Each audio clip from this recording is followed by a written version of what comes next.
Urdu news की दूसरी जन्मदिन मैं कहूँगा। इस अवसर पर आज मंच पे विराजमान सभी मेहमान खुसूसी आज इस प्रोग्राम में शरीक हुए सभी मुअज़्ज़िज़ हाज़रीन, भाइयों बहनों और दोस्तों, इम्तियाज़ भाई, खालिद भाई को मैं तहे दिल से मुबारकबाद देता हूँ इस अखबार की शानदार कामयाबी के लिए।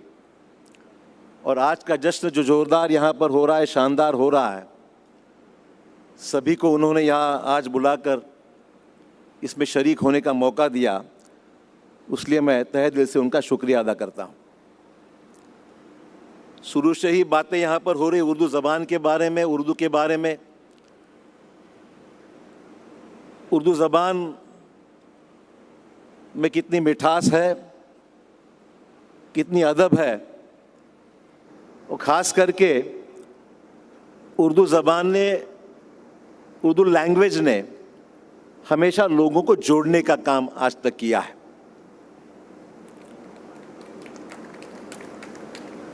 जिसको उर्दू ज़बान ठीक से आती है तो बेहद वो उर्दू में ज़रूर भाषण करे, दो शब्द कहें। पर हम जैसे लोग जो आधी उर्दू समझते और आधी हिंदी बोलते हैं, उनके लिए थोड़ी तकलीफ़ की बात है,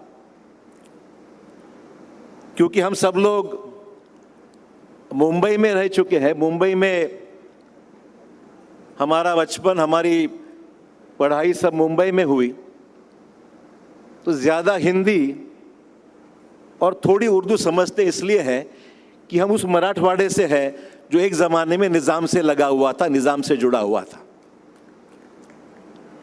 और बात तो सच है कि हमारे वालिद शंकरराव चौहान साहब, उनकी पढ़ाई उस्मानिया यूनिवर्सिटी से हुई, और उस्मानिया यूनिवर्सिटी से होने के कारण हमारा पूरा मराठवाड़ा उर्दू जानता है, उर्दू पढ़ता है, उर्दू लिखता है। और आज भी जब हम तकरीर करते, हमारी कॉन्स्टिट्यूंसी भी, हम इम्तियाज़ भाई, हम सब लोग औरंगाबाद, ये तो मुंबई से है, पर खैर हमारे दूसरे एमएलए जो है वो औरंगाबाद से है। सभी लोग वहाँ जाते हैं तो उर्दू में बोलना पड़ता है, इसलिए कि वहाँ पर उर्दू समझने वाले भी बड़े पैमाने पे लोग हैं। पर मैं कहूँगा इसलिए संभल के बोलनी चाहिए। मुझे याद आती है हमारे साबिका वज़ीर आला विलासराव देशमुख साहब की, जो हमारे एक ज़माने में वज़ीर आला थे, चीफ मिनिस्टर थे, हम उनकी कैबिनेट में थे। तो हमेशा फंक्शन में जब जाते जिक्र होता था कि वज़ीर आला आ गए, हमारे चीफ मिनिस्टर साहब आ गए। उनका इस्तीफ़ा देने के बाद में हम ऐसे एक गपशप करने बैठे थे उनके साथ में, नसीम भाई, हम सब साथ में थे। तो आते हमने जिक्र किया वज़ीर आला साहब आ गए, तो उन्होंने कहा अरे भाई रहने दो, वज़ीर आला आ गया आणि वज़ीर आला आला आणि वज़ीर आला गेला। एक मजाक के तौर पर विलासराव जी का जिक्र इसलिए कर रहा हूँ कि उस ज़माने में जो बात करते थे। जैसे दूसरी बात यह है कि मेहमान खुसूसी कहते कहते कभी मेहमान खुदकुशी न कर जाएं, ये भी नहीं बोलना चाहिए गलती से। तो ये लैंग्वेज जितनी मिठास है, जितनी समझ है, तो मैं समझता हूँ कि सीखना भी बहुत ज़रूरी है। और मैं तो चाहता हूँ कि अगर हमें सीखने का आज भी मौका मिलेगा तो ज़रूर सीखेंगे हम उर्दू ज़बान, क्योंकि हम उस एरिया से आते हैं जहाँ लोग उर्दू पसंद करते, हिंदी भी पसंद करते हैं।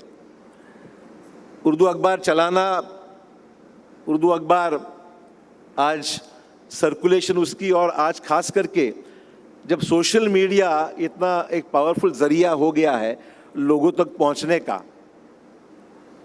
तो मैं समझता हूं कि एक तगड़ा कंपटीशन है कि जो ध्यान में रखते हुए अखबार चलाना एक बहुत बड़ी चुनौती है, अगर मैं कहूँगा तो गलत नहीं होगा। तो इसलिए खालिद भाई और इम्तियाज़ भाई आज मुबारक के लिए मैं उनको मुबारक इसलिए देता हूं कि उन्होंने इस ऐसे हालात में उर्दू न्यूज़ की दूसरी सालगिरह पर आज ये कदम रखा है, तीसरे साल में अपना अखबार वो ले जा रहे हैं। अखबार चलाना, अखबार में न्यूज़ देना और अखबार में व्यूज़ पेश करना और साथ ही साथ सही न्यूज़ देना और फेक न्यूज़ नहीं देना, ये बहुत बड़ी आज की जिम्मेदारी हो गई, मैं समझता हूँ। क्योंकि आज पता नहीं आपकी सही न्यूज़ फेक कोई समझ लेगा तो भरोसा नहीं कर सकते हैं, क्योंकि ये न्यूज़ देते देते आज आपको जिन हालातों से गुजरना पड़ रहा है, माफ़ कीजिए मैं कोई इस मंच का उपयोग राजनीतिक तौर पर नहीं करना चाहूँगा, पर ज़रूर मौजूदा हालात को ध्यान में रखते हुए आज बड़ी जिम्मेदारी अखबारों पर आ गई है। इस देश की डेमोक्रेटिक सिस्टम और वैल्यूज़ को संभालने की, देश में जो हमारी फ्रीडम ऑफ एक्सप्रेशन है, जो हमारे आज़ादी बोलने की आज़ादी है, उस पर पाबंदी न लगे और जो सही है वो बोलने का और लिखने का हमें पूरी आज़ादी है और रहनी चाहिए, ये निश्चित तौर पर हर नागरिक देश का जानता है और चाहता है। और इसीलिए मैं समझता हूँ आज के वक्त में ये बहुत बड़ी जिम्मेदारी है जो आप निभा रहे हैं, खूब तरीके से निभा रहे हैं। वक्त की कमी के कारण मैं आज ज़्यादा वक्त नहीं लेना चाहूँगा। सभी मेहमानों को यहाँ पर खास करके ज़्यादा वक्त होने के कारण आप सभी बैठे हो, जानता हूँ। ज़्यादा वक्त नहीं लेते हुए मैं उर्दू न्यूज़ को बहुत बहुत मुबारकबाद देता हूँ, पेश करता हूँ और उम्मीद करता हूँ कि आने वाले सालों में निश्चित तौर पर यह अखबार बड़ी शानदार तरीके से चलेगा, सर्कुलेशन आपका बढ़ता रहेगा और लोगों को उम्मीदों को आप पूरी तरह समर्थन करते, लोगों के सही आवाज़ बुलंद करने का काम आइंदा आप करते रहेंगे। इन उम्मीदों के साथ मेरे 2 अल्फाज पूरे करता हूँ। जय हिंद, जय महाराष्ट्र।